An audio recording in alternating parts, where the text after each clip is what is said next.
Muli po namin binabati ang lahat ng mga nanonood. Kung ikaw ay malabagin, tago ka ng tago, Brother Johnson. Pag may nilabag kang bata, iba po yung Ama, Anak, at saka Banal na Espiritu.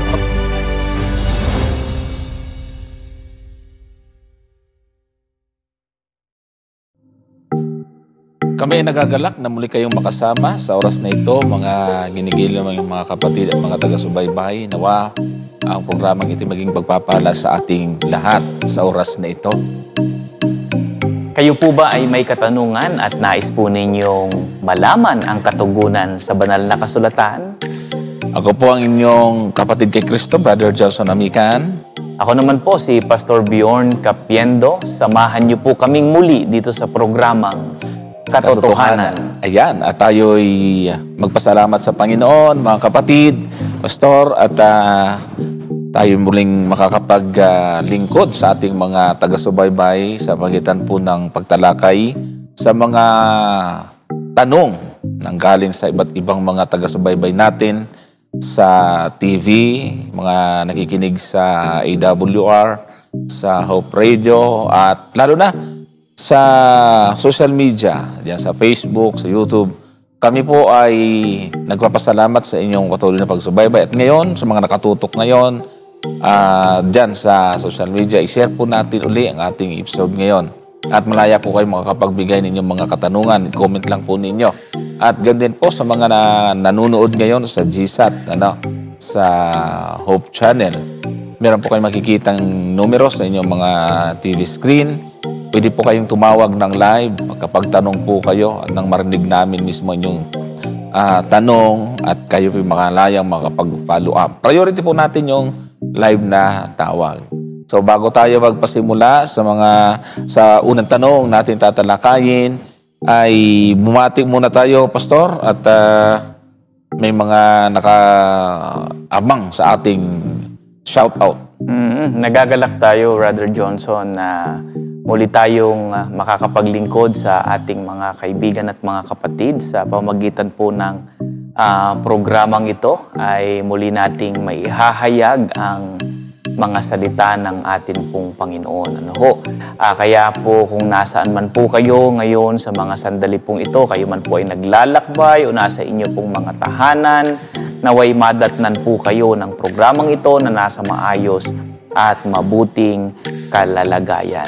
At atin pong binabati ng isang maligayang panunood ang ating mga kapatid po dyan sa Australia. Nandyan po sina kapatid na Nonata Thompson, Brother Emil at saka Sister Shirley Santos. Ganon din si Brother John Cantawi. Ganon din nakakarating ang atin pong programa sa lugar po ng Canada. Nandyan naman po si kapatid na Jubes Medina de la Torre at ang kanya pong husband na si Brother Wilson.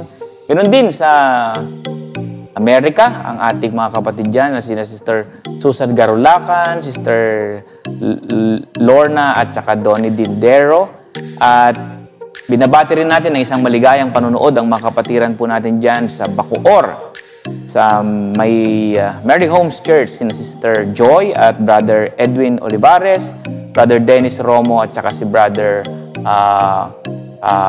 Francis Camus. At ang aking mga kaibigang pastor dyan po sa parting norte, dyan sa Northeast Luzon Mission. Ayan. Sina Pastor Michael Raimundo, Pastor Roel Eda, at ganoon din si Pastor Eddie Lorlana. At ang aking kaibigan na pastor dyan sa Flora Apayao, si Pastor Lito Wigan. Ayan, si Pastor Lito Wigan. Ganon din ang aking kaibigan dyan sa Germany, si Ashley Ronas. At ang aking kaibigan naman dyan sa Alicia Isabela, walang iba kundi si Sister Che Enigo. Ayan, maligayang panunood sa inyong lahat, mga kaibigan at mga kapatid. Naway maranasan natin ang pagpapala ng Panginoon sa atin pong pag-aaral ng salita ng Diyos sa mga sandali pong ito. Okay, at akin pong batiin itong ating mga naging bunga sa ating evangelism diyan sa Southern Luzon Mission, sa Dait, sila Brother Carlito Ramores at ang kanyang may bahay, si Sister Richelle. Ayan, at tayo po ay magpasalamat sa kanilang panonood ngayon. At gusto kong batiin po ang ating mga kapatid dyan sa Macau. Sila kapatid na Milka Borbon, Jesit Mabunga, sila Darson Castillo, ayan, si Jezreel Aliyah Mabunga. At ganoon din yung tinuluyan namin dyan, sila Brother Steve John Sandoval at yung kanyang may bahay, Sister Maribel. Ayan, salamat po.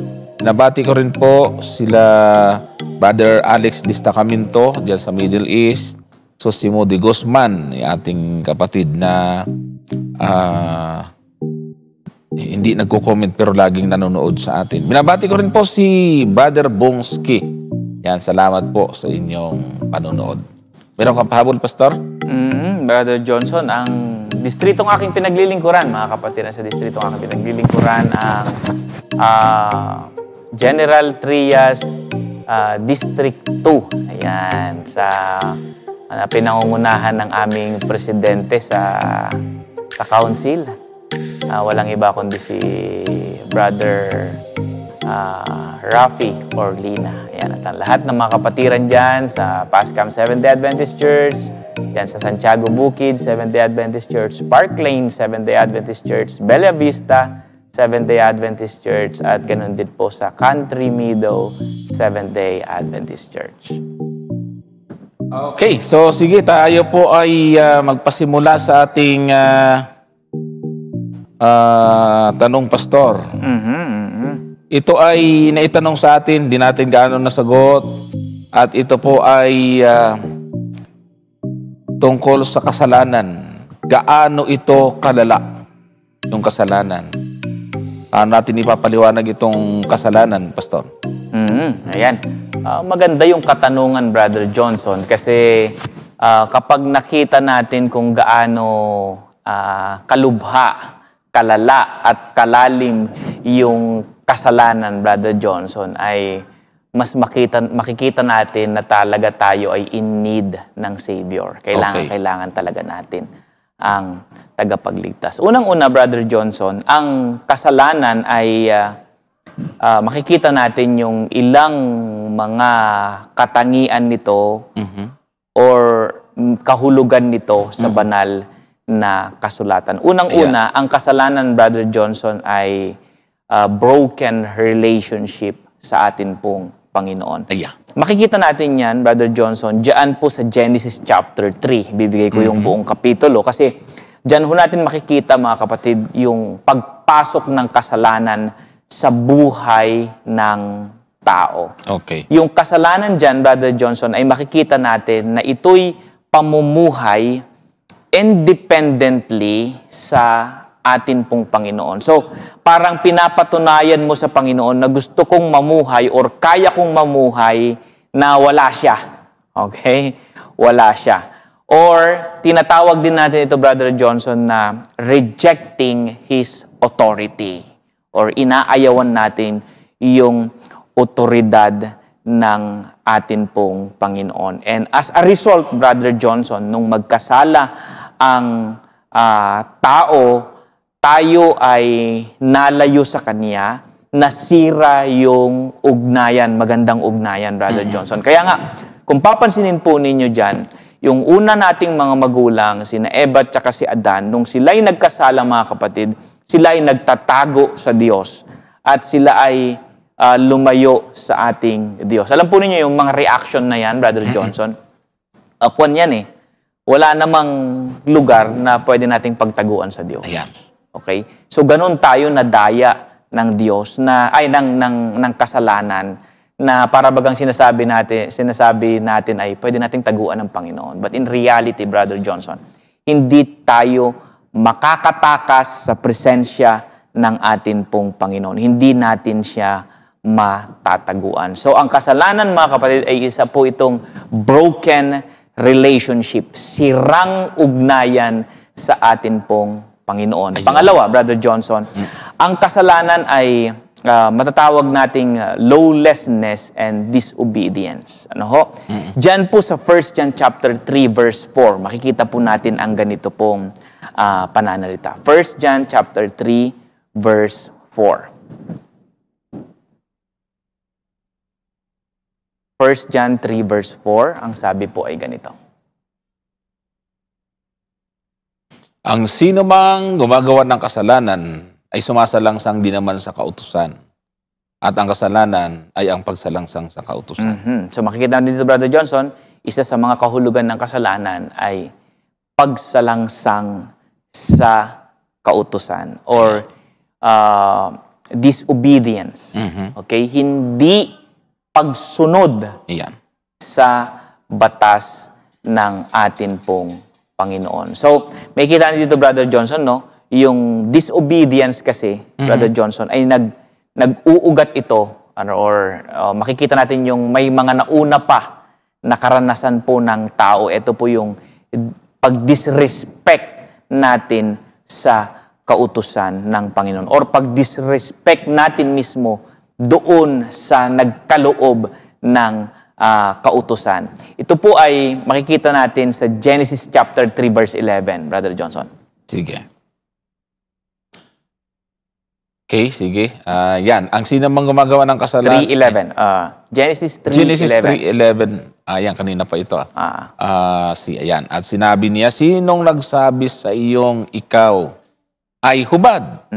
Nakakain ka ba ng bunga ng punong kahoy na iniutos sa iyo sa iyong huwag mong kanin? Kanin, okay. Nandun yung utos na huwag kakainin, pero hindi ito nirespeto ng tao. Binaliwala. So, sin ay lawlessness at disobedience sa kautusan ng atin pong Panginoon.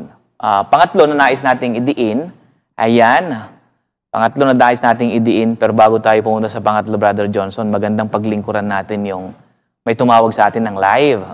Sige, pabigyan muna natin ito. Ayaw nating maputol, Brother Johnson. Mula sa Kabangkalan, Negros Occidental, si kapatid na, ano ang pangalan nun? Wala. Virginia. Ayan, Sister Virginia. Pastor, Sige po. inang brother, Hello po. mayang hapon. Yes po. Inang, mamangkot lang ko tani, Pastor. Sige po. Kaysa ako ka-Adventista. Inang Sabbath school leader ako. Inang may mga kauturan kami nga wala makasal, puros mga balo. Ang akon pamangkot, hindi ini sila mabahinan sa Sabbath school. Kung pwede mabahinan, tagay ko teksto. Kung hindi pwede, tagay ako man teksto, Pastor. Brother Johnson. Opo. Kasama natin si Pastor. Meron daw mga nagsisimba na mga balo. So, nag-asawa uli, pero hindi pa kasal. So, pwede raw bang mabigyan ng part sa Sabbath school? Kasi Sabbath school superintendent siya. Ganito yan, Sister Virginia, no? Tungkol po sa ganyang kalagayan ng ilan sa atin pong mga kapatiran. Unang-una, dapat po makapag-offer po tayo as a church, makapag-offer tayo ng tulong sa kanila. Kung balo, wala namang problema kung yun. paano maiwas to yung relationship. Alam mo, Brother Johnson, ako bilang pastor sa distrito, kapag may mga ganyan kaming mga situations sa church, natulungan namin. Tama. Ayusin natin, total, pwede namang ayusin. Ayusin natin, magpakasal, at kung ang problema ay handaan, Brother Johnson, ay pwede namang pagsalusaluhan ng mga kapatiran. So, mag-offer tayo, Brother Johnson, ng solusyon doon sa kanila pong problema. Pangalawa, pwede ba natin siya bigyan ng part? Alam mo, Brother Johnson, yung pagpunta sa church at pag-upo sa upuan, Part yun. isang parte na yan eh. Okay? Yung pag-awit, part na yan natin sa ating pagsamba na ginagawa, Brother Johnson. Now, kung ang church natin ay hindi ready sa ganon, siguro dapat tignan din natin, Brother Johnson, kung paano natin maakay itong mga ganitong mga kapatiran natin na may pagkakamali sa buhay. So, instead na itaboy natin sila, siguro samahan natin sila sa kanilang journey para maitama yung kanilang sitwasyon, Brother Johnson. Tama. Ho, tulungan natin sila, kapatid na Virginia, tungkol po sa bagay po na yan. Ano ho? Now, kung ang church naman po ay hindi pa po ready sa bagay po na yon, sana naman po ay masamahan natin sila sa kanilang journey. Mag-grow tayo lahat-lahat sa pananampalataya. Huwag iparamdam na parang negative sa kanila. Parang ito, yung binati ko kanina, Pastor, yan yung mga nakikinig doon sa ating evangelism sa Bicol. Ngayong February 13 ay ikakasal. Tinulungan ng mga kapatid. Amen. Nagpadala rin kami doon ng bahagi ng para sa kanilang pag-process. Tapos ay ngayon kakasal na sila. At saka yung tungkol sa bahagi, Brother Johnson, bibigyan ba natin sila ng part? Anong klaseng bahagi? Kasi minsan, nakakapagbigay tayo ng isang bahagi na nakakatisuran sa kapatid. Halimbawa, hindi siya kasal. Tapos pagle-lecturein mo siya, bibigyan mo ng promotional talk about sa marriage. Hindi rin. So, nakakatisuran siya, Brother Johnson. So, ano yung mga pwede nating ibigay sa kanila para mag-grow sila? Siguro, pwedeng kung marunong gitara, tugtog siya. Gano'n. Gano'n siya. Doon natin siya tignan, Brother Johnson. Para ma-consider din natin yung ibang mga kapatid na alam yung sitwasyon. Yan. So, ayan, Sister Victoria, narinig niyo po? Meron kayong follow-up? Victoria, Virginia pala. Hello? Inang, indigid ko kagit bala sang ila ang sabat nila ba. Inang ang ako lang dabla pamangkot, hindi pwede sila mabahinan sa sabat school. Ang sagot ni Pastor ay depende yon sa ibibigay na part. Huwag naman yung medyo masilan na part na hindi magtutugma doon sa o akma doon sa kanilang kalagayan. Kasi nga kung hindi sila kasal ay hindi maganda na magsermon tapos mag-lecture tungkol sa family. So hindi sila magandang modelo. Yung mga mild siguro, sabi ko nga, isa po siguro kung pwedeng tumugtog sa piano, yung hindi akyat doon sa pulpit ay pwede. Pero ang una-una mo nang gawin ay kung sabi nyo naman ay balo, wala namang sabit na yan. Adi tulungan na pong ipakasal, huwag nang patagalin. Tama. So, yon. Huwag pong, huwag pong bibigyan ng masila na part sa Sabbath School para yung mga kapatid naman. Ng brother, inabalang mga special song, mga opening prayer sa Sabbath School. Ganito kasi yan, Brother Johnson, no? Ang church kasi natin ay very unique. Kasi sa bawat local church ay meron tayong tinatawag na, merong dyan administrative function ang bawat local church. Ngayon, kung may mga polisiya kayong existing kapatid, ay igagalang natin yun.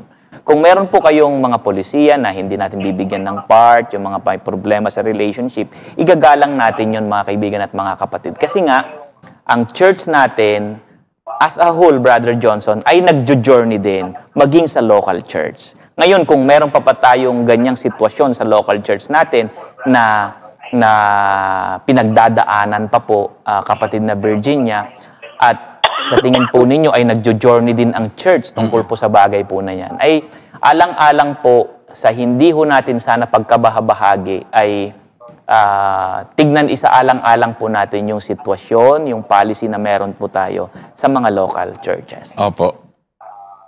Ayan. At ipaunawa lang din po sa kanila. Kausapin, ayun naman, putol. Ipaunawa din po sa kanila mismo. No, wag yung sinikrito, wag natin itong panin. Dapat kinakausap din. Correct. Para maintindihan nila mismo. Kasi sa karanasan ko dyan, Pastor, sila mismo ang ayaw. Sila mismo yung ayaw. Kaya wala tayong problema. Dahil alam mismo nila na hindi sila karapat-dapat. At saka, Brother Johnson, may iba kasi ang sitwasyon. Hindi kasi natin malaman yung real scenario or situation sa local churches. May mga tao kasi, may mga kapatid kasi tayo minsan na nasa ganong sitwasyon, talagang hindi na tumatanggap ng part, mas lalo na kapag tatayo sa harapan. Meron din namang iba, Brother Johnson, alam na nga nagkamali sila, pero proud na proud pa. So ayun yung magkaiba kasi yung ganong sitwasyon, Brother Johnson eh. na nagkamali ka, dapat makitaan naman na yung buhay natin kung paano natin tinatanggap yung sitwasyon natin at kung paano natin tinatanggap din yung opportunity para maglago tayo sa ating sitwasyon. Ayan. So, nasagot na po natin, naputol na po siya. Ito pong, balikan natin itong unang tinatalakay natin tungkol sa kasalanan, mga kapatid. Mahalaga po ito kasi kung tutuusin ay isa po itong mainit na usapin ngayon sa panampalatayang Seventh Adventist. Dapat ma-define at maintindihan natin kung ano ba itong kasalanan at papaano po ba nakaka-apekto ito sa atin, sa ating buhay. So itutuloy natin ngayon, Pastor, na nasa pangalawa ka na yata. Nasa pangatlo na tayo ngayon. Tapos na yung pangalawa. Sin as lawlessness and disobedience, yung pangalawa. Yung pangatlo, Brother Johnson, ay yung sin as neglect of doing good. Okay? Alam mo yung tama, alam mo yung totoo. Yan. Alam mo yung mabuti, pero hindi mo ginawa, yan ay kasalanan. Yan po ay sin omission na tinatawag, ano? Ayan po ay nasa James chapter 4 verse 17. Okay. Okay? 4 verse 17. Sige. 4:17. Yan.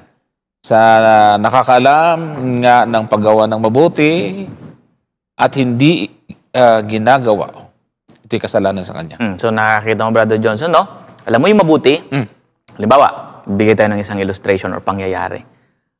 Naglalakad tayo. May nakita tayong nahulog sa kanal. Okay, sabihin na natin hayop or tao man yan, Brother Johnson. Gaya nung nandun sa Matthew chapter 12. Ano ho? At hindi natin ginawa. Okay? Yun po ay kasalanan. Yun po ay kasalanan. Alam natin yung mabuti, pero yung sasabihin mo, ay, okay na yan kasi may tutulong naman dyan. May tutulong naman yan. Baka may ibang makaisip na kumuha sa kanya. Wag na ako. Wag na ako. Busy pa ako. Pupunta pa ako sa Hope Channel. May live kami ngayon. Naputikan. Naputikan eh. Oo. Nakita mong nangangailangan yung iyong kapwa na madadaanan mo. Pero may schedule ka. Yun yung may kakayanan ka. Pero sinadya mong huwag mong gawin. Naalala natin yung mabuting Samaritano. Ayan. May pagkakataon, pero may pagkakataon talaga. Kung ilalagay natin yung buhay natin doon sa senaryo ay may part pa ako doon sa templo. May part pa ako sa Hope Channel. Malilate na ako. Brother Johnson, no? Saka na yan. So, hindi po ganon, mga kapatid. No, ayun po yung tinatawag nating sin as a neglect of doing good. Alam natin yung totoo, alam natin yung tama, pero hindi natin ginawa. May opportunity tayong gawin, pero hindi natin ginawa. Yun po ay isang uri po ng kasalanan. Pang-apat, Brother Johnson, yun pong kasalanan ng unbelief or hindi pagsampalataya. Okay? Hindi pagsampalataya. Ayan, maganda yan. Or yung pag-reject natin sa atin pong Panginoong Jesucristo. Basahin nga natin yung nandiyan sa John chapter 16, 8-9. John 16, 8-9. Okay? At siya, pagparito niya, ay kanyang susumbatan ang sanglibutan tungkol sa kasalanan at sa katuwiran at sa paghatol. Verse 9. Tungkol sa kasalanan sapagkat hindi sila nagsisampalataya sa akin.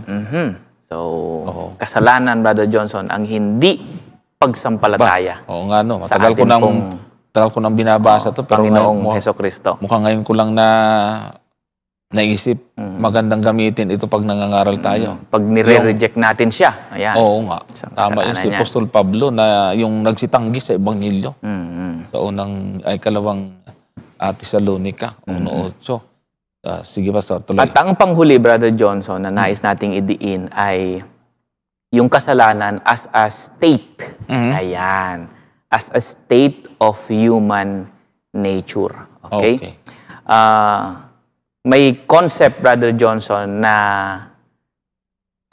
kaya tayo makasalanan dahil nagkakasala tayo. Okay? Pero nagkakasala tayo dahil tayo ay makasalanan. Iyo. Okay?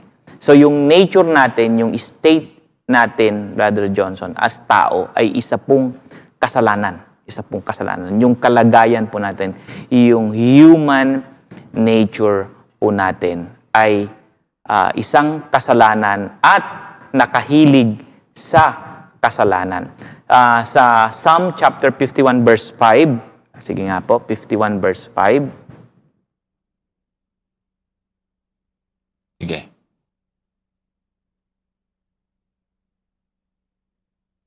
O Diyos, kilala mo ang kamangmangan ko at ang mga kasalanan ko'y hindi lihim sa iyo. 60...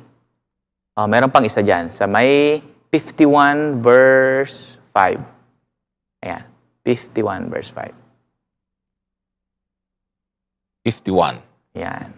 Narito ako'y, yan ang paborito. Narito ako'y inanyuan sa kasamaan at sa kasalanan ay ipinaglihi ako ng aking ina. Nasa tiyan pa lang, Brother Oo. Johnson. Tignan mo dyan ay inanyuan na tayo sa kasamaan. Ano? Yan ang pananalita ng salmista. At ang nakakalungkot pang sitwasyon, Brother Johnson, ay yung nasa 58 verse 3 ng awit. Iyon. 58 verse 3. 58. Verse 3. Ang masama ay naliligaw mula sa bahay bata. Sila'y naliligaw pagkapanganak sa kanila na nagsasalita ng mga kasinungalingan. Tignan mo, Brother Johnson, anong magagawa ng bata Nga. doon sa bahay bata Oo nga. kung ang kasalanan ay action lang, Tama. Brother Johnson? So, pinapakita sa atin ng talatang ito na ang kasalanan, hindi lamang action, Brother Johnson, kundi ang kasalanan ay isa din po siyang state. Okay? Or kalagayan. At ang masaklap, Brother Johnson, ang kasalanan ay nakaapekto sa ating human being, entire human being. Kaya nga, sa Roma 3 verse 23, pansinin po ninyo mga kapatid, Roma 3:23. Sabi po dyan, sapagkat ang lahat ay nakakasala nga at hindi nakakaabot sa kaluwalhatian ng Diyos. Tignan mo, Brother John, palagi tayong kulang. Kinapos. Kapos palagi. Ayan, parang sa tira sa basketball, Brother Johnson. Oo. Ang tira natin palagi ay kapos. Yan, yung sala. Hindi na sumakto. Kaya yung sala, doon yung salitang ugat ng kasalanan. Sablay. Sablay palagi. Oo. Okay? At ito'y nakaapekto sa entire human being. Lahat tayo ay nagkasala. Ngayon, may pag-asa ba tayo sa ganyang sitwasyon, mga kaibigan at mga kapatid? Sa pamamagitan ng ating Panginoong Jesucristo, ang second Adam, mga kapatid. Kung yung first Adam, Brother Johnson, ay nagkasala, nalugmok, ang tawag nito, nadapa, namuhay sa kasalanan, yung second Adam ay i-restore po niya kung ano po yung nawala, Brother Johnson. At yan ay ang atin pong Panginoong Jesucristo. At nais po natin sabihin sa ating mga kaibigan at mga kapatid na nanonood ng programa pong ito, sa pamamagitan ng banal na Espiritu, ay pinapalakas niya tayo para ma-overcome natin ang kasalanan, para mapagtagumpayan ang kasalanan, Brother Johnson. At yung full transformation na mangyayari sa buhay ng tao, Brother Johnson, ay mangyayari. Okay, yung total, yung mababago na pati yung nature natin, Brother Johnson, ay mababago yan sa pagdating ng atin pong Panginoong Hesukristo. Ano ho? Kaya nga, siguro ibigyan na lang natin yung talata sa 1 Corinthians chapter 15, 50 to 57. Yung lahat tayo ay babaguhin sa isang kisap mata. Okay, yung from hindi na corrupt, yung pati yung flesh natin. Magiging uncorruptible na. So, yun na yung glorification na tinatawag. Ibig sabihin, mga kapatid, ay nang magkasala tayo. Kasi kung titingnan natin, kahit na si Mrs. White ay nagbigay ng pakahulugan sa kasalanan, ito ay pagtalikod sa Diyos. Ayan. Paghiwalay sa Kanya. Kaya nga, itinuturing din po itong spiritual na kamatayan doon sa size 23 ng Roma ay ayun ang ibig pong sabihin na namatay tayo sa espiritu. Kasi kung titingnan natin yung Genesis, sabi doon, Pastor, oras na kayo kumain, kayo yung pangkasalang mamatay. Yung spiritual nila Adan at Eva ay talagang medyo naputol. Kaya tumalikod, yan ang ibig pong sabihin. Tumalikod sila o humiwalay sila sa Diyos. Isaiah 59 verse 2, ito po yung kasalanan niyong nagpahiwalay. At mula noon mga kapatid, ito yung naging naging bahagi ng ating pagkatao. Walang tao na walang nature ng pagiging makasalanan. At yan po ang nagiging susi para maintindihan po natin ano ang kalagayan natin sa Panginoon ngayon. Kaya nga, ang paraan lang, mga kapatid, ay kumapit tayo sa ating Panginoon. Kasi yung ating nature na pagiging makasalanan, hanggang nandito tayo sa lupa, hindi mawawala yan. Kung bakit meron tayong mga pahayag bilang mga Seventh Adventist na yung nature, kahit na ikaw ay hindi gumagawa ng kasalanan, pero ang nature mo, makasalanan. Oh, Pastor. Yan hindi naiintindihan ng iba eh. Akala, pag hindi ka na gumagawa ng kasalanan, wala ka ng nature na pagiging makasalanan. Hindi po. Kaya ang nature na yon, sabi ni Haring David, ipinagli sa kasalanan. Ibig sabihin, nandun yung tendency, anytime, any day, any minute of the hour, ay pwede tayong magkasala. Kaya, ang itinuturo sa atin, lagi tayong manghawakan sa ating Panginoon. Yan po. Mahalaga ito. Ang ganda ng definition nito para tayo ay maiwas. Kasi pag hindi po natin ito maintindihan, baka po sa halip na hindi tayo magkasala tayo kasi mali yung ating interpretation sa kasalanan. Okay. Meron pong nasa linya natin, suki natin, si Brother Patrick Gonzales at siya'y magtatanong ng live sa atin. Hello po, Brother Patrick. Good evening, Pastor Jorn and Brother Medyo mahina. Hindi namin marinig. Good evening po, good evening. Ayan. Pastor Bjorn and Brother Johnson, kamusta po kayo? Buti naman, kapatid. Itatanong ko po sana yung sa Mateo 12, 31 hanggang 32. Ano ba ang application nito at mga examples nito sa ating pamumuhay at ating pananalita? Mukhang napuputol, Brother Johnson, Nag-choppy, 12. Ito yung kasalanang kapusungan.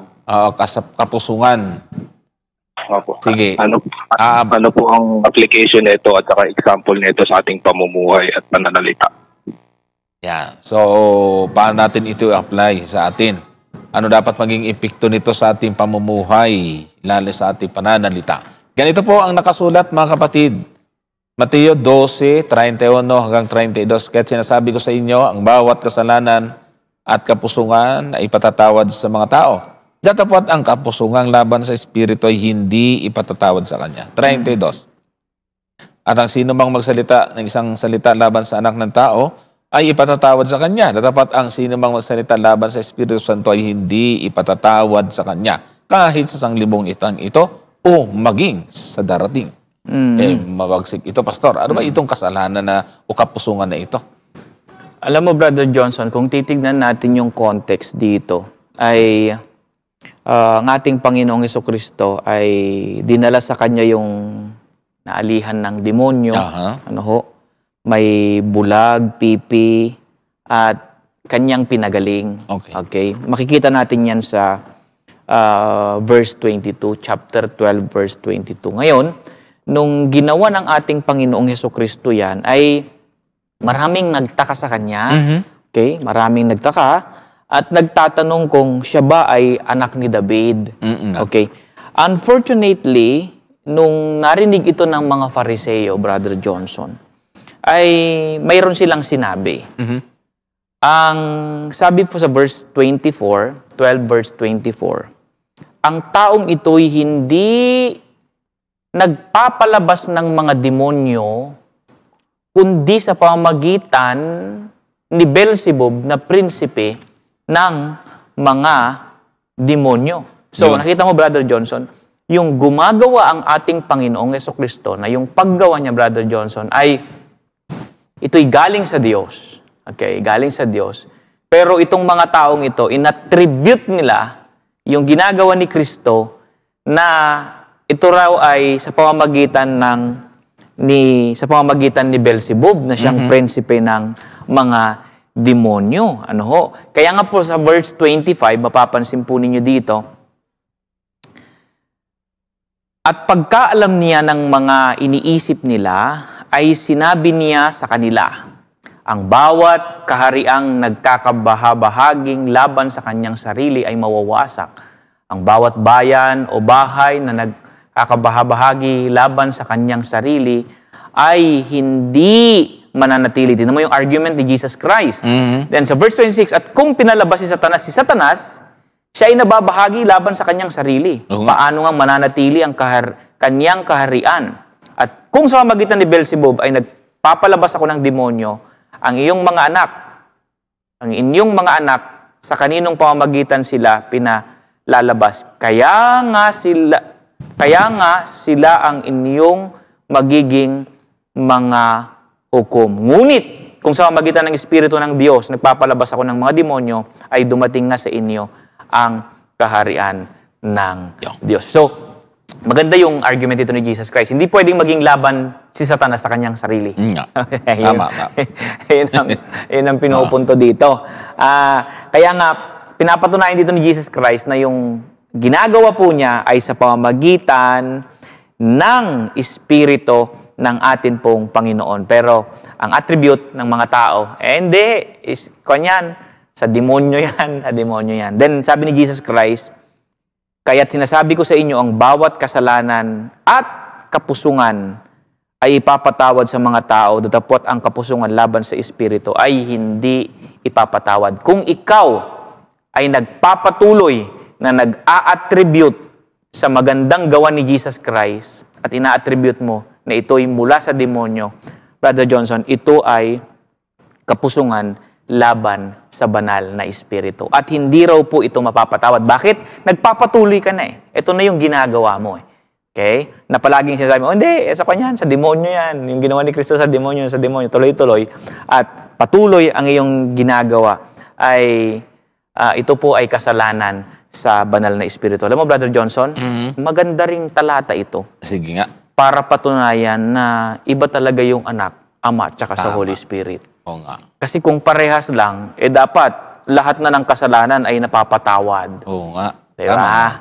Kung siya din lang yung Ama, siya din lang yung anak, at siya din lang yung banal na Espiritu. Pero makikita natin sa talatang ito, mga kaibigan at mga kapatid, ang ginagawa ni Kristo ay sa pamamagitan ng banal na Espiritu. Kaya nga, anong implication nito sa atin pong mga buhay?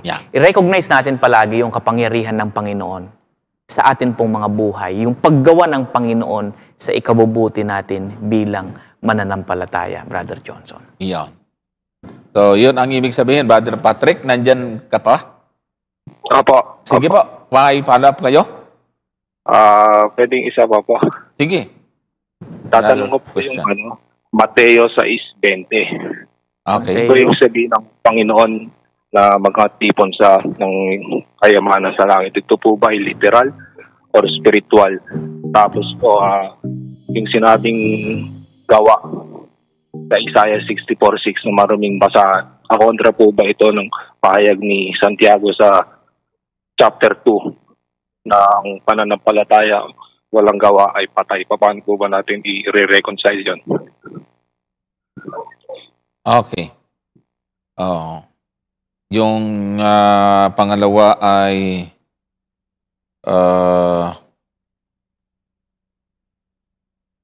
Yan. Mhm. Okay, doon muna tayo sa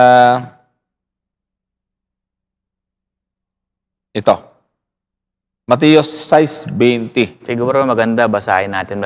Umpisa natin sa verse 19 siguro. Sige. Para makita natin yung context.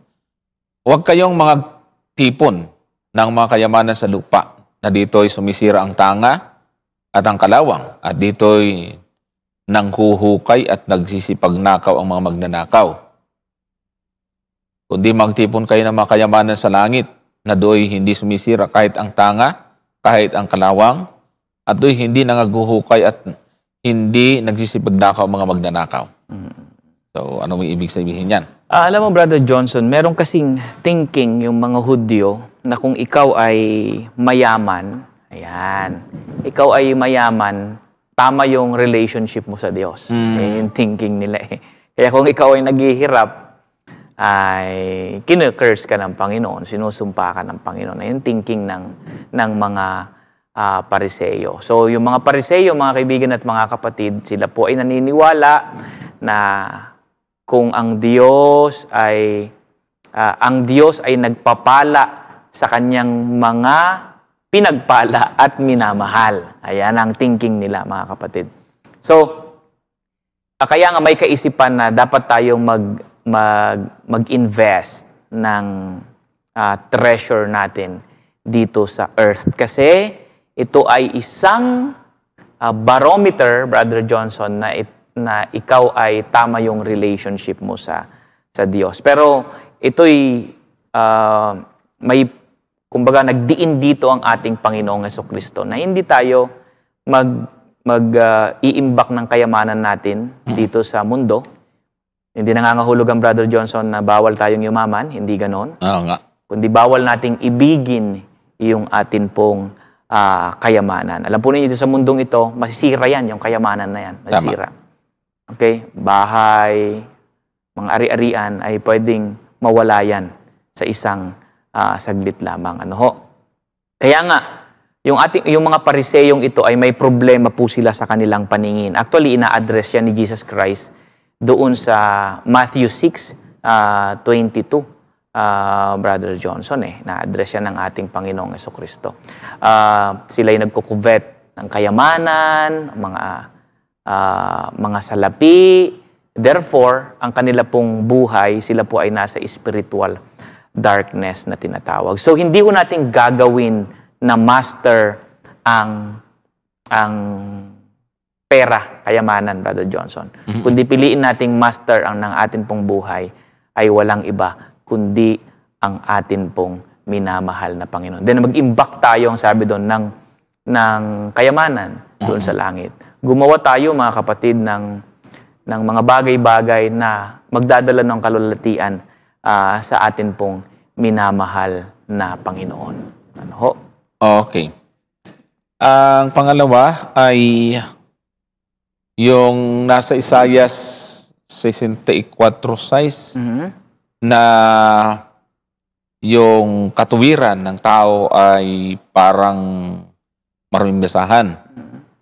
Ayan, ipakita nga natin yung taratan yun. Tapos, ibig sabihin, ito ba'y may kinalaman sa gawa? Ay samantalang sa sulat ni Apostol Pablo, wala namang kwenta yung walang kwenta yung gawa. So, paano daw i-reconcile ito? Yung parang tingin niya ay may conflict. Anong ibig sabihin ng gawa na hindi kailangan at yung gawa na tinutukoy doon parang walang kwenta o baliwala? Ganito yan, Brother Johnson. Yung gawa ay hindi ho nangangahulugang hindi kailangan. Ang gawa po... Ano yung ibig sabihin kayo doon sa Isaiah, Pastor? Ang gawa po ay kailangan kasi normal yan na resulta sa buhay ng taong iniligtas. Ayun. Okay? Kaya kung wala kang gawa, tanungin mo yung sarili mo, tama ba yung pananampalataya ko? Okay? Tanungin natin sarili natin, tama ba yung pananampalataya ko? So, yung gawa, Brother Johnson, ay bunga ng kaligtasan. Mhm. At yung gawa na ito, Brother Johnson, na nakikita ng mga tao ay mag-aakay sa iba upang luwalhatiin nila ang ating Diyos. Di ba? Nandyan yan sa Mateo 5, upang makita nila ang iyong mabubuting gawa upang sila'y luwalhati sa Ibig ating sabihin, pong Diyos. Pastor, tayo, kasi parang napapagkamalan tayong anti-gawa. Yung gawa, mahalaga. Mabuti yan. Pero kung ang gawa ay gagamitin mong paraan para maligtas, doon nagiging walang kwenta. Oo. Ay, hindi ho kasi siya contribution, Brother Tama. Johnson. Ayun, yun ang isang bagay na dapat natin linawin doon. Kasi kung i-contribute mo siya sa salvation, Brother Johnson, ang sabi ng Biblia, marumi siya. Oo. Maruming basahan. Baliwala yun. Yan ang turing ng Panginoon. Ngayon, ano yung katwiran na hinahanap ng Diyos? Oo. Kasi yung sa Isaias, yung katuwiran ng tao, Katwiran ng tao. maraming basahan. Ibig sabihin naman doon, di ba? Hindi naman ibig sabihin doon ay hindi gumagawa yung nasa Isaias eh. May paggawa, Brother Johnson, Oo, pero isinasabi nagiging doon, walang kwenta. anong klaseng Yun. gawa yan? Tama. Yan Anong klaseng righteousness yan? Okay? So, makikita natin dyan, mga kapatid, na yan ang kalagayan ng righteousness natin sa atin pong Panginoon. Kasi nga, hindi natin na perfect, Brother Johnson, yung pagsunod natin sa Kanya. So, kulang palagi. Di ba? Natalakay natin kanina na kulang tayo palagi doon sa kaluwalhatian po ng Diyos. So, imperfect yung ating obedience, yung righteousness natin imperfect, at ganun din, mga kapatid, itinuturing ito ng banal na kasulatan na basahan, Brother Johnson. Ang solusyon dyan palagi ay yung righteousness ni Christ. Okay? Yung righteousness ni Christ ibinigay sa atin, at nung maranasan natin yung righteousness ni Christ, na mamumuhay tayo ngayon sa Kanyang buhay, at inaakay niya tayo sa tunay po na pagsunod. Okay. Merong comment dito yung isang INC na suki natin. Ay, nandiyan pa pala si Brother Patrick. Akala naputol na. Brother Patrick? Edit pa po ako. Baka may follow-up pa po kayo, Brother Patrick. Pwede po bang isang tanong na lang po? Sige. Curious lang po kasi talaga ako. Nandiyan Itanong ka pa po ako sa... Sorry po. Yung sa 1 Corinthians 12:28. Kung kalooban po ng Diyos sa iglesia na mayroong babaeng propeta, tanong ko po, paloob din po ba ng Diyos na magkaroon ng babaeng apostol at pastora sa loob ng iglesia? Maaari ba silang makipagdebate, magbautismo na gaya ng lalaki? Salamat po. Pwede ba sa church na magkaroon ng babaeng apostol? At huwag na yung debate kasi hindi naman yan programa ng church. Yan ay sa mga kapatid na hindi maiwasan magtanggol. Wala po sa panukal ng church yung debate. Kaya ako ay retire na ako dyan. So, doon na lang sa mga pagbautismo, mahalagang gawain. Total na baptism. Alam mo, Brother Johnson, sa Biblia ay merong leadership roles ang babae. Gaya ni Deborah bilang judge, okay? Ni Priscilla ay teacher alongside with her husband na si Aquila doon sa Acts 18 verse 26, kapatid. At may makikita rin ho tayo sa Roma 16:1 hanggang 2, Brother Johnson, na isang diakono. Sa iba ay pwedeng isalin din na minister. Ang pangalan po niya ay si Phoebe. Isa pong babae. Siguro maganda basahin natin, Brother Johnson, sa Roma 16:1 at 2. Okay, 16:1 at 2. Sabi dito, ipinagtatagubilin ko sa inyo si Phoebe, na ating kapatid na babae, na lingkod, yung salita pong lingkod po dyan, sa iglesia na nasa Cenchrea, upang tanggapin niyo siya sa Panginoon ayon sa nararapat sa mga banal. Tulungan niyo siya sa anumang bagay na magiging kailangan niya sa inyo, sapagkat siya na may naging katulong. Ayan, nabanggit na po yung katulong ng marami at ng aking sarili. Nandyan din po si Priscilla, mga kapatid, nabanggit din po yan sa verse 3, mga kaibigan at mga kapatid. At kung titignan po ninyo, yung sa chapter 16 ng Roma, marami po tayong makikita dyan na mga babae na kasama sa mga naglilingkod sa iglesia, mga kapatid. Ang gift, Brother Johnson, ang gift ng Panginoon sa church ay hindi nakabase sa sex organ. Yeah. Okay? Hindi ho nakabase doon yan. Yan ang Diyos ay nagkakaloob, mapababae at lalaki, sa kanya pong iglesia ng mga gift. Okay? Yun pong masasabi namin, Brother Patrick, tungkol po sa bagay na yan. Though, usapin yan, hindi lamang sa Adventist Church, kundi usapin din yan sa ibang mga iglesia. Pero tinitignan natin, Brother Johnson, na ang Diyos ay nagkakaloob sa kanya pong iglesia ng mga leadership roles na tinatawag. Okay. Maraming salamat po, Brad Johnson, tsaka Pastor Pion. Thank you po sa inyo. God bless po. Ayan. Maraming salamat, Brother Patrick ng Caloocan. Ayan. Meron pong comment dito yung suki natin na si Natoy Alinton. Sabi niya, si Kristo ay hindi Diyos, siya ay tao na isinilang ng babae. Siya ay pinili ng Diyos upang pamahalaan ang bayan. Unang Korinto 17:11 hanggang 14. Basahin natin kung may nakalagay bang hindi Diyos si Kristo. Minsan kasi yung minabanggit natin sa salita, wala doon sa talata. Si Kristo, hindi Diyos. Tingnan nga natin, unang Korinto 17:11. Ituloy-tuloy natin hanggang 14 kasi nilaktawan niya yung 12. Anong kayang meron sa 12? Tingnan natin. Kasi nilagay niya talatang 11, 13 at 14. Sige po. Unang Korinto 17. 1 Corinthians 17. Bakit ganun? Parang, oo nga. Brother Nat, Kronika pala. Sorry, Kronika. Hindi Korinto. Paano naging Kristo ito? 17:11. Sige po. Ano bang sabi dyan?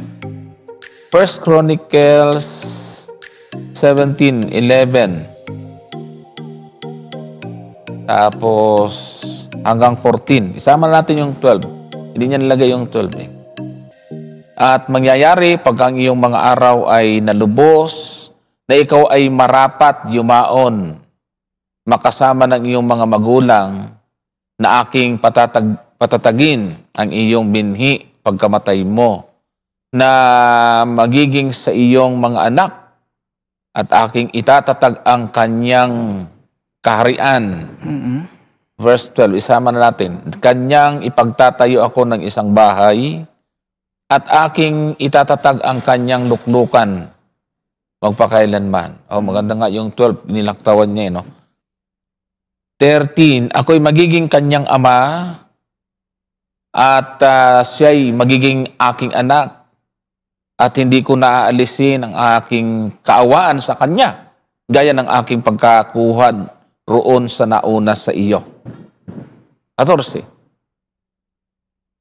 kung siya'y aking ilalagay sa aking bahay at sa aking kaharian, magpakailanman, at ang kanyang luglukan ay matatatag magpakailanman. Hinanap ko yung hindi Diyos.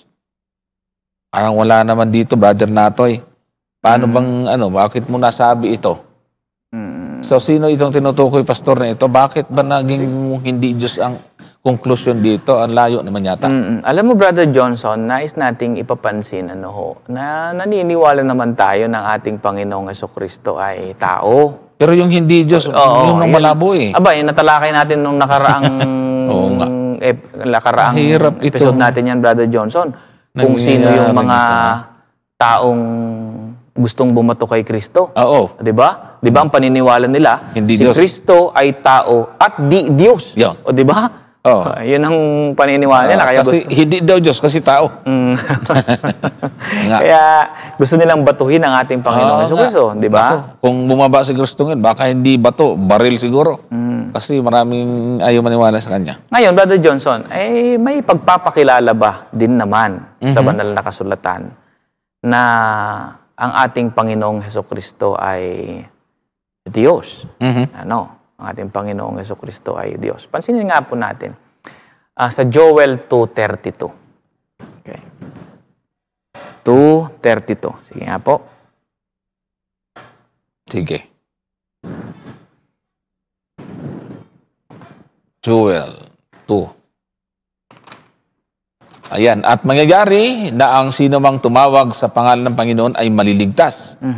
Sapagkat sa bundok ng Sion at sa Jerusalem, doroon yaong nangakatahan, gaya ng sinabi ng Panginoon. At sa nangalabi ay yaong mga tinatawag ng Panginoon. So nakita mo dyan, Brother Johnson, yung statement na whoever calls in the name of the Lord shall be saved. Yo. Okay. Alam mo, Brother Johnson, ginamit yan ni Apostol Pablo. Ginamit niya yung Ganon? talatang yan. Alam mo kung kanino niya in-apply? Ay, sige nga. Alam mo kung kanino niya in-apply? Trying to Ito yan. Tignan mo. Gis 9 ng aklat ng mga Roma. Sige nga. Sige. Gis 9.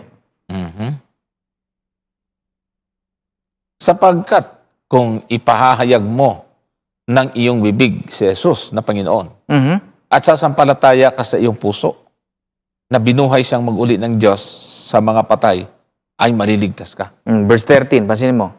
13. Sapagkat ang lahat ng nagsisitawag sa pangalan ng Panginoon ay mga liligtas. Oh, tingnan mo, Brother Johnson. Oh. Sino yung ipapahayag at saka sino yung tatawagan na pangalan? Walang Pangalan. iba. Pangalan. Kundi ang ating Panginoong Jesucristo. Bakit Oo. in-apply Tama.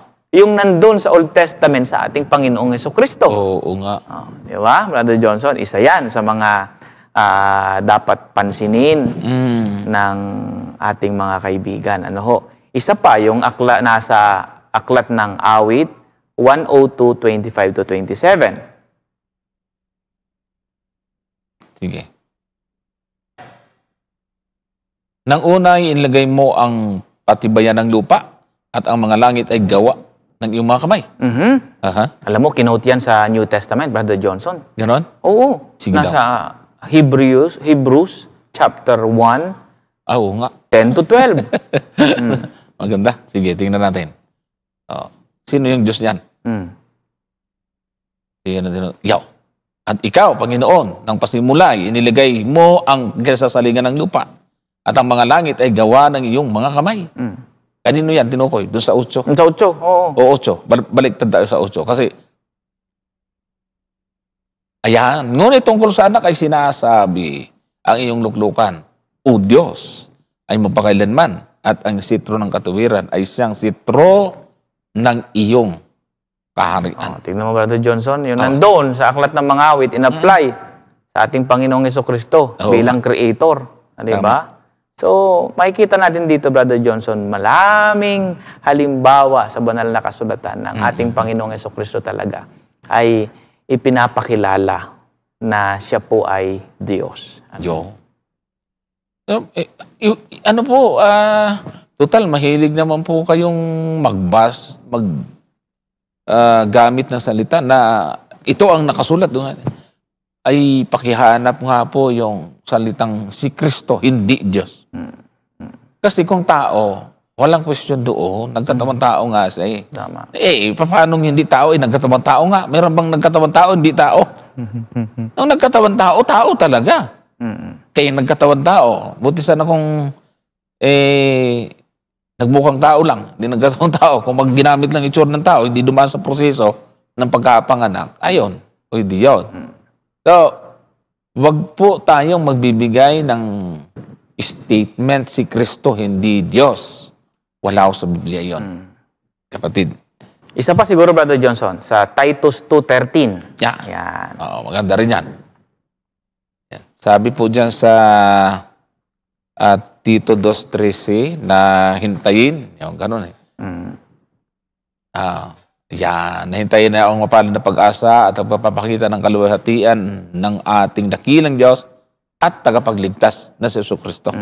Pinapakilala, Brother Johnson, ang ating Panginoong Jesucristo na siya daw po ay dakilang Diyos at tagapagligtas. Aba, ay may mga palusot din silang ginagawa dyan. Dalawa niya yan. Isang Diyos at tagapagligtas kasi may at. Alam mo, Brother Johnson, dapat ang nakalagay dyan kaluwalhatian ng ating dakilang Diyos at ng tagapagligtas. Kasi Jesucristo, kung gusto niyang dalawahin, sana yung binabanggit. Pero maliwanag, sabi dito, kaluwalhatian ng ating dakilang Diyos at tagapagligtas. Sino yon? Na si Jesucristo. Napaliwanag siya. So, yung dakilang Diyos at tagapagligtas ay walang iba kundi ang ating Panginoong Jesucristo. May tanong dito si kapatid na Leonardo Santa Rosa tungkol sa, ano natin to, tapos tingin tayo doon sa mga tanong sa pumasok sa atin. Yung tungkol sa katuwiran ni Kristo. Ano ang katuwiran ni Kristo na binigay sa atin? At paano ito ibinigay? Sige, anuhan nga natin ito, Pastor. Ano yung righteousness ng Panginoon? At paano nga po natin ito tinanggap? O sabihin na rin natin, dagdag na natin, Pastor. Paano ito napasa atin? At paano natin ito ginagamit? O paano ito gumagawa sa atin, yung righteousness ng ating Panginoon? Una, ano yon? At paano? Pastor. Tignan mo, Brother Johnson, yung nasa unang Korinto, 1:27 hanggang 30. Sige nga. 1:27. Yan. Sabi dyan, kundi pinili ng Diyos ang mga bagay na kamangmangan ng sanglibutan upang hiyain niya ang mga marurunong. At pinili ng Diyos ang mga bagay na mahihina ng sanglibutan upang hiyain niya ang mga bagay na malalakas. Tuloy. 28. At ang mga bagay na mababa ng sanglibutan at ang mga bagay na hinamak ang pinili ng Diyos. Oo, ang mga bagay na walang halaga upang mawalang halaga ang mga bagay na mahalaga. 29. Upang walang laman na magmapuri sa harapan ng Diyos. 30. Datapat sa Kanya, kayo'y nangasa kay Kristo Jesus, na sa atin ay ginawang karunungan mula sa Diyos, at katuwiran, at kabanalan, at katubusan. Yan. Meron pa? 31, no? Sige. Naayon sa nasusulat, ang nagmamapuri ay magmapuri sa Panginoon. Ayun, maganda rin nga yung 31 na tinuloy natin. So, makikita dito, Brother Johnson, yung righteousness, sabi dito ay ng mga mananampalataya, na kay Kristo, sa atin siya ay ginawang karunungan, katwiran, at kabanalan, at katubusan. So, ibig sabihin nito, Brother Johnson, yung katwiran niya, yung perfect obedience niya, yung perfect obedience niya ay napasa atin. Yung walang kapintasang buhay. Buhay ng ating Panginoong Jesucristo ay napasa atin nung tayo ay nanampalataya sa Kanya. Kasi ayan naman yung righteousness kasi na hinahanap ng Panginoon sa atin pong buhay. Kasi yung pagsunod natin, Brother Johnson, nakakasunod naman talaga tayo. Nakakasunod tayo. Pero anong klaseng obedience yun? Perfect ba? No. Hindi siya perfect kasi nagkasala tayo. Hindi na. Kung merong perfect obedience, Brother Johnson, yung 100% talaga na from birth hanggang sa kamatayan na hindi nagkasala ay walang iba kundi sa ating Panginoong Jesucristo. Buhay niya. Pati yung kanyang paghandog sa kanyang sarili, perfect din po yun. So, yung katuwiran ni Kristo ay ibinilang sa atin, yun yung tinatawag nating justification, imputed righteousness. So, yung imputed, ibinilang sa atin. Yung justification ay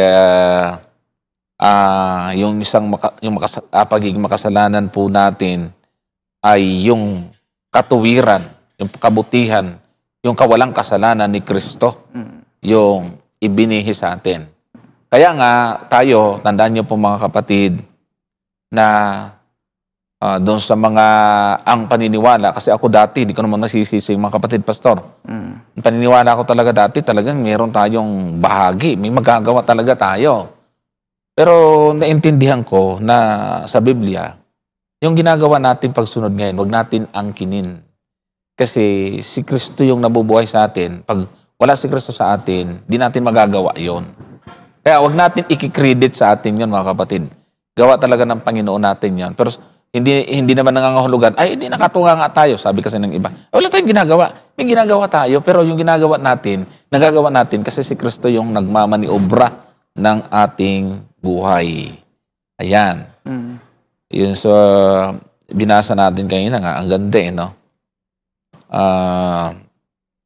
Meron ka pang idadagdag, Pastor? Kaya nga, Brother Johnson, kung papansinin ho natin, may banggit kasi si Pablo sa Philippians 3, 8-9. Ayan, Philippians 3, 8-9. Pansinin mo.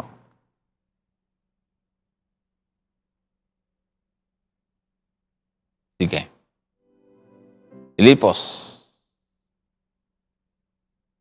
Philippians. Ayan. Oo nga, at lahat ng mga bagay ay inari kong kalugihan dahil sa dakilang kagalingan ng pagkakilala kay Kristo Jesus na Panginoon ko. Alang-alang sa Kanya'y tiniis ko ang kalugihan ng lahat ng bagay at inari kong sukal lamang upang tamuhin ko si Kristo. Then, tuloy natin. At ako'y masumpungan sa Kanya na walang katuwiran sa aking sarili. Okay. Ganito? Sa pakatuwid bagay sa kautusan. Ayan. Ayun. So, merong righteousness, Brother Johnson, na nanggagaling sa pagkikip ng kautusan based sa statement ni Paul. Pero sabi niya dyan, kasi kung titignan mo, perfect. Sabi kasi dyan, pinakilala kasi si Apostol Pablo, Brother Johnson, yung kanyang pagsunod. Pansinin mo ha, dyan din sa Pilipos 3, kung papansinin po ninyo. Itaas lang natin sa 5 and 6. 5 and 6. Dyan din. Ayan, Dyan din. Tingnan mo. na tinuli ng ikawalong araw mula sa lahi ng Israel. Mula sa angkan ni Benjamin, Hebreo sa mga Hebreo tungkol sa kautosan ay Fariseo. Tungkol, Sige. verse 6. Tungkol sa pagsisikap ay mga uusig sa iglesia. Tungkol sa kabanalan na nasa kautosan ay walang kapintasan. Pansinin mo, Brother Johnson, touching the righteousness which is in the law, sabi niya, blameless.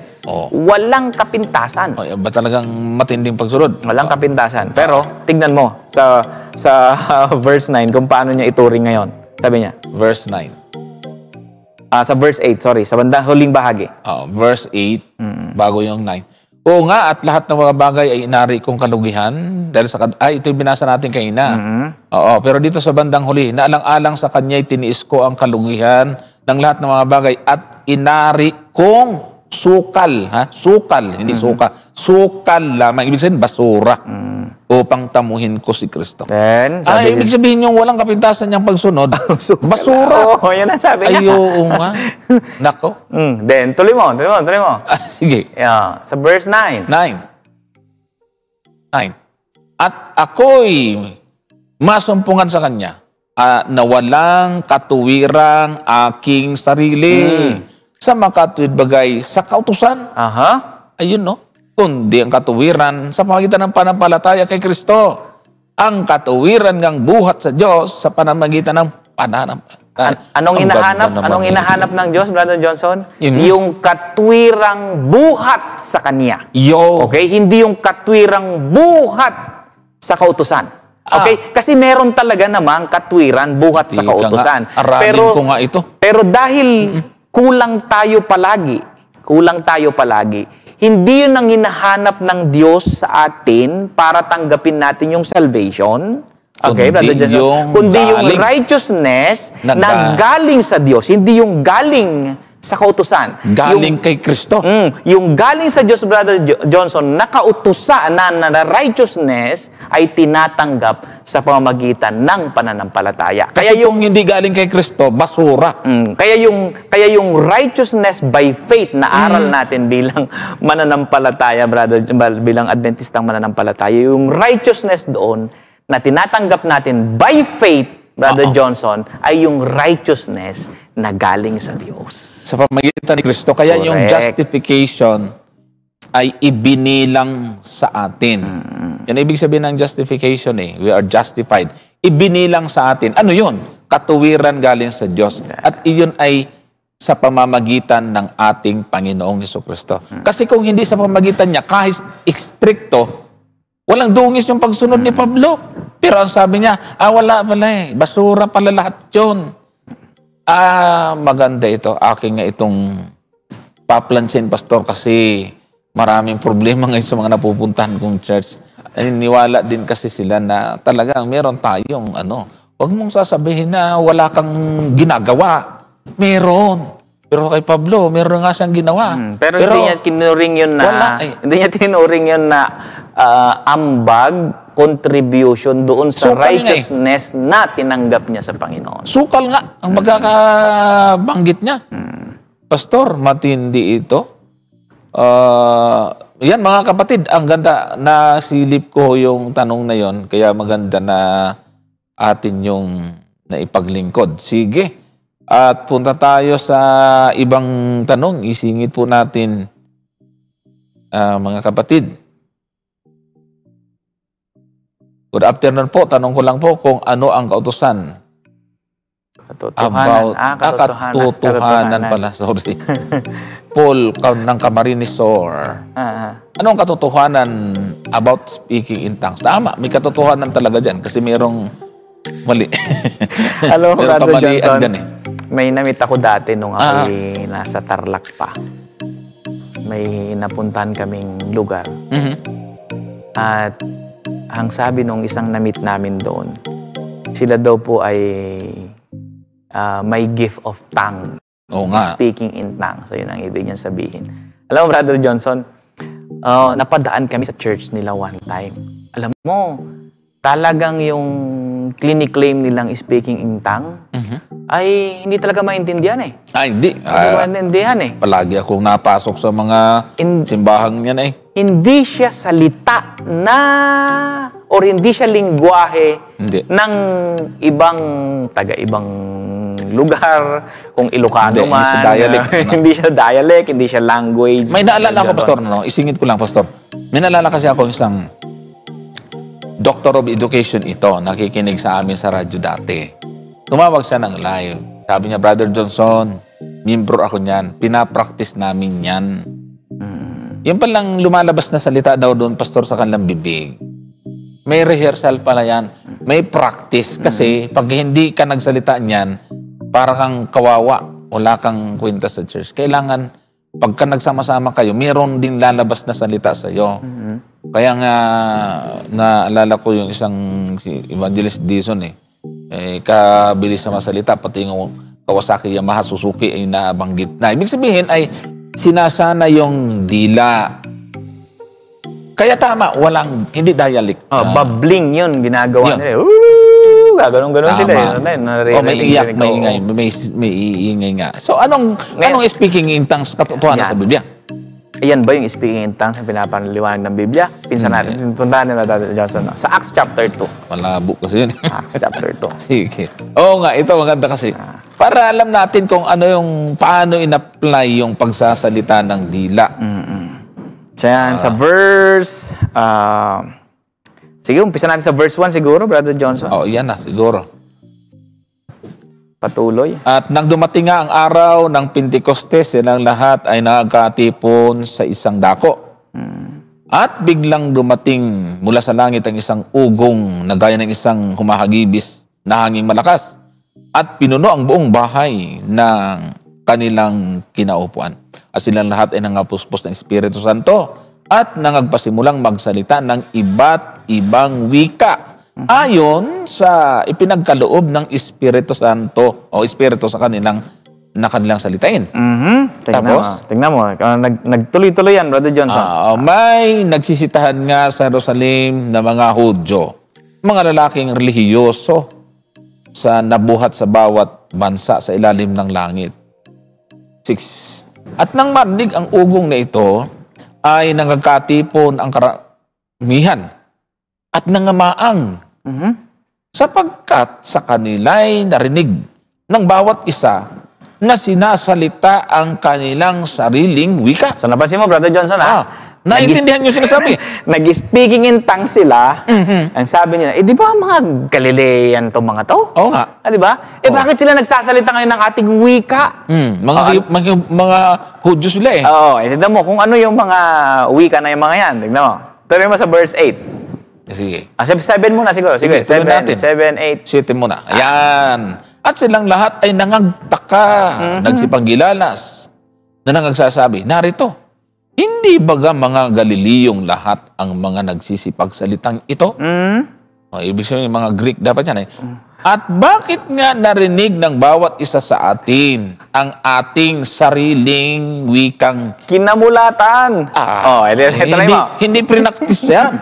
Tignan mo, ituloy mo. Meron pa yan eh. Sige. Sa verse 9, tignan mo kung anong uri itong mga taong to na nakakarinig. Tayong mga Parto at mga Mido at mga Elamita at ang nangaranahan sa Mesopotamia, sa Judea at sa Cappadocia at sa Ponto at sa Asia. Ano sabi? Tuloy natin. Sa Phrygia at sa Pamphylia at sa Ehipto at sa mga sakop ng Libya, pagkadami-dami nakarating ng Sirene at mga nakikipamayang galing sa Roma, mga Hudyo, at gayon din ang mga naging Hudyo. Mga Cretense at mga Arabi ay nangaririnig nating nagsisipagsalita sila sa ating mga wika ng mga makapangyarihang gawa ng Diyos. So napansin mo, Brother Johnson, iba-ibang wika ang meron itong mga tong tao dito. Pero lahat sila, naintindihan nila yun. ibig sabihin, nagsasalita ang mga alagad sa isang salita, lahat ng mga may sariling wika, naintindihan nila lahat. Iba ang nangyari ngayon. Mismong sila, hindi nila maintindihan sinasabi. Brother Johnson, yun yung kaibahan. Ayan ang gusto natin yun ang katotohanan. Yung speaking in tongue sa banal na kasulatan, mga kapatid, ay lengguwahe, dialect po talaga yan, mga kapatid, na naiintindihan. Okay? Hindi ho yung naririnig natin ngayon, nagpapakilalang or sinasabing speaking in tongues, pero sila mismo ay hindi nila maintindihan. Ang sarili nila. Opo. So, yun ang katotohanan sa speaking in tongues sa Bible, mga kapatid. Naiintindihan. Kasi, kung bakit ibinigay yun? Kasi ang mga mangangaral noon, kaunti pa lang. So, para maintindihan sila, naniniwala tayo, Pastor, hindi lang yung isang bisis nangyayari doon. Marahil at malamang sa kanilang pangangaral, kahit isang dialect ang alam nila, ay naiintindihan ng mga nakikinig sa kanila. At saka dapat ay yung dumami na ang mga mangangaral sa atin ngayon, Pastor, hindi na kailangan yun eh. Meron tayong evangelist na Chinese, may Arabo, marami, halos laganap ang Seventh Adventist. Kailangan pa bang merong mag-speaking in tongues? So, yun ang nasa Biblia. Okay, next na tanong dyan. Habol tayo, pahabol natin. Pwede pa. Meron dyan, direct. Wala. Sige. Kung wala, ayan, nanonood sa atin si Kuya Buboy. Ayan, magandang gabi po sa inyo at maligayang panonood. Ayan. Paano po naipahayag ang mga hula o mga propesiya ng Diyos doon sa mga tao na nagpapahayag ngayon na nagsasalita na mula daw sa Diyos? Paano po naipahayag ng mga hula o propesiya ng Diyos doon Baka yan ay Sa mga mga nagpapakilalang mga propeta ngayon, Brother Johnson. Baka. Mga kapatid, suriin natin. Ayaw. Tama. Suriin natin kasi... Yan ang turo ng Biblia eh. Yan ang di ba payo. sinasabi yan sa unang 1? Basahin nga natin. Sa kapitulo 4. Yan. 4:1. Unang Juan 4:1 yan eh. Ano sabi po dyan? Mga minamahal, huwag kayong magsipaniwala sa bawat espiritu, kundi inyong subukin ang mga espiritu kung sila'y sa Diyos, sapagkat maraming nagsilitaw na mga bulaang propeta sa sanglibutan. Maraming nagsilitaw. Kaya nga, Brother Johnson, kapag merong isang mangangaral na nangangaral at sinasabi niyang siya'y nagkakabisyon kapag mabait siya, abay magduda tayo. Oo nga, mahirap yun. Diba? Meron pa ngayon, Brother Johnson, nagpapakilala, babae naman ito. Abay, umiikot ngayon ito sa mga yung mga membro niya. Umiikot ngayon ito sa mga iglesia natin. Abay, mga kaibigan at mga kapatid. Meron ba? Mag-ingat po tayo. Sa atin? Oo, umiikot sila ngayon. Meron silang ipinapamigay na mga libro. Para yan yata yung wala raw sandilo. Baka iba pa yan, Brother Johnson. Pero marahil, baka ma-meet nyo, mga kaibigan at mga kapatid, at pumunta sa inyo pong iglesia. Ito po yung mga foreigner, Brother Johnson. Mga foreigner, galing daw sila sa Australia. Yan yata yung pastor eh. May mga dala-dala silang libro. Pinapamigay po nila ng libre, mga kaibigan at mga kapatid. Pag libre ka pa man din, ang bilis natin. At alam mo ginagawa nila, Brother Johnson? Pumupunta talaga sa church. Pag Sabado. O kaya kahit hindi man Sabado. Pero itong nakakalungkot. Pumunta sila sa, halimbawa sa church nyo, pupunta sila sa araw ng Sabat. Siyempre, lalo na, foreigner. Pupunta sila doon. Ang masaklap, Brother Johnson, magbibigay lang ng libro, mamaya alis na. Pupunta naman sa isang church. So makikita mo talaga na mayroon talagang ibang misyon. Naman. Hindi talaga hindi talaga sasamba. Tama. Okay? Hindi talaga. Pagka ganon, at biglang umalis ay ipunin nyo yung libro na pinamigay nila at ibigay nyo sa pastor. Nagpapakilala ang leader nila, Brother Johnson, na siya ay nakakatanggap ng vision at revelation galing sa atin pong Panginoon. So mag-ingat tayo, mga kaibigan at mga kapatid. Suriin natin, kahit sikat pa na mangangaral yan, Brother Johnson. Kahit sikat pa, viral pa ang mga video niya. Pag nagpapakilala na siya'y nagkakabisyon, kapag siya'y mabait, Brother Johnson, mag-ingat tayo. Naku po. Mag-ingat tayo. Isasawala yung kabaitan ng mababait, sabi ni Apostol Pablo. Mag-ingat tayo, mga kapatid. Suriin natin, mga kapatid. Yan nga, kaya ko nabanggit yung mga ayaw maniwala na tungkol sa Sunday Law. Kasi kachat natin si Sister Susan Garulacan. Kagabi. Kagabi lang pinag-usapan natin. Ninong, sabi niya, ano bang ito? Kasi nawindang daw siya. Hindi raw literal na mangyayari yan.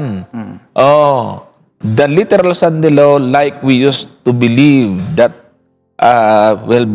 test is not going to happen. We are living in the last generation. Nag-aaral din sila dito. Hindi kaya yun na yun, Pastor?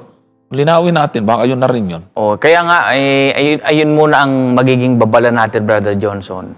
Hindi porket may kaparehas sa aral ng Adventista, i-open na natin ang lahat ng madali bagay. kasi yun, makapasok kasi, hindi rin kumakain ng baboy, Sabbath keeper din. At saka yung maraming iniimbentong kwento. Lalo na kung medyo mahigpit ang dating. Alam mo, Brother Johnson, yung mga ganyang mga nangangaral, na nakakapasok sa loob ng church natin. Yan nga.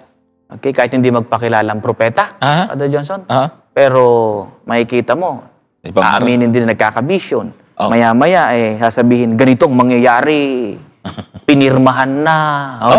Diba? Ang tawag nga namin doon sa libro namin ni Brother James ay Sabbath-day event test. Kasi gumagawa ng event. Sa event sila nag-ano. Idinimanda na ang Seventh-day Adventist Church dahil sa pamimigay ng great controversy. Conspiracy. Ayun. Alam mo, Brother Johnson, at ito na, mangyayari na ang pinirmahan na ni... Ay, nako, Brother Johnson. Sa ganong kapamaraanan, Brother Johnson, kahit hindi nila aminin na sila'y propeta, sa ganong pamaraan, ay nagsasabi sila ng hula. Yan, nanghula. Kasi meron na sinasabi na mangyayari. Kaya nga topic ko doon sa kainta nung nakaraang Sabado, pag mayroong nag-lecture sa inyo, puro kwento, wala akong referensya. Hindi mo, talata sa Biblia o sinabi ng Spirit of Prophecy, wala, puro kwento. Medyo kahit nakilala natin, yung mag-ingat ho tayo, baka mamaya hindi niya alam na nagagamit siya sa mali. Sige. Ayan. Okay. Tayo'y pupunta na. Dako na, Brother Johnson, sa napasarap tayo, napasarap. ating panghuling panalangin. Sige. Tayo po'y manalangin, mga kapatid. Ama naming banal, maraming salamat sa inyo pong kabutihan, sa inyo pong pangunguna, at paggamit sa programa pong ito upang mapaalalahanan ng bawat isa po sa amin na magkaroon kami ng mas malalim na pag-aaral sa inyong aklat upang magdulot ito ng magandang ugnayan, magandang relasyon sa inyo, O Diyos. Panginoon, tulungan niyo po kami na mahalin namin kayo ng buong puso at ng buong isip, maging ang amin pong buong buhay. Nawab, O Diyos, ang aming mga buhay ay patuloy na mahubog sa pag-uugaling nais po ninyong makita sa bawat isa po sa amin.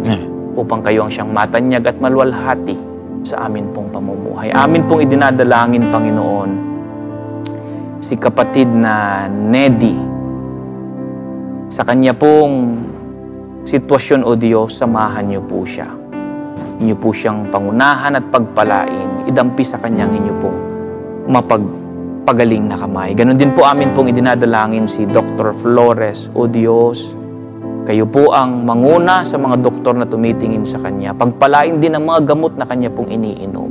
Idampi sa kanya, Panginoon, ang inyong makapangyarihang kamay. Maranasan po niya ang kagalingan na nagmumula po sa inyo. Ganon din ang aming kapatid, si kapatid na Lourdes, kapatid na Nomer Villanueva. O Diyos, idampi sa kanila ang inyo pong kamay upang maranasan nila ang kagalingan na nagmumula sa inyo. Si kapatid na Juliet sa Kilabon, kapatid na Bill Rabuca, kapatid na Moya, kapatid na Eileen, at ganoon din si kapatid na Teresa Peña. O Diyos, ang inyo pong pangunguna at ang inyo pong kapangyarihan ang amin pong hinihiling upang kanila pong maranasan, O Diyos, ang inyo pong kagalingan na ipagkakaloob po sa kanila. Ganon din ang mayamang pagpapala, Panginoon, na sasapat sa kanila pong pangangailangan sa pang-araw-araw na pamumuhay. Amin din pong idinadalangin ang aming mga TV viewers sa kanilang patuloy na pagsasaliksik. Si kapatid na Fe, si kapatid na Elmer. O Diyos, samahan niyo ang aming mga kapatid na ito sa kanilang patuloy na pag-aaral. Ganon din si kapatid na Belia Carino. Pagpalain ang aming kapatid na ito, maranasan niya, Panginoon, ang inyong presensya at ang inyong pong kabutihan ang patuloy na maghari sa kanyang buhay. Patawarin kami sa amin nagawang pagkukulang at pagkakasala.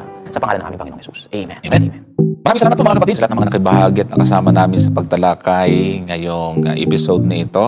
Hanggang sa muli, umasa kami na makakasama po namin kayo upang patuloy na pag-aral ng salita ng Diyos. Dito po lamang sa programang Katotohanan. Maraming salamat po sa inyong walang sawang pagsubaybay.